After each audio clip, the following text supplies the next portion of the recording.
Before the Crips became the Crips, there were a bunch of small gangs in Los Angeles, and in our area they were called the Brims. My grandparents decided to move to Fontana, and my mother thought, well, this is a safe way to get him out of this neighborhood so he can have a successful life.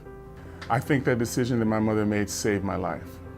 I started playing baseball at 12 years old. I got in trouble for hitting baseballs on top of my neighbor's roof, and so she said, I got to get him off the sandlot and into organized baseball. So she signed me up for Little League Baseball, and I made the All-Stars that year. Even in Little League, I stood out, and people followed my career.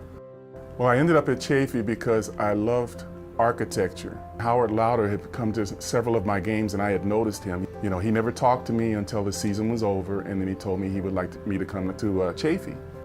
Education was priority to me because I always felt like I needed to have something to fall back on.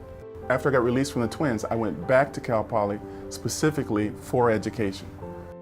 And so I got an opportunity to work at a brand new middle school that was opening in 1982. And I opened that middle school and I stayed there for 13 years in the classroom and 30 years as a career in the district. My role, my mission, my calling by God in life is to help kids. That's my inspiration, seeing students succeed, seeing the lights come on, and then all of a sudden they're thriving and they're succeeding and they're excited about what they're doing. That's what my motivation is.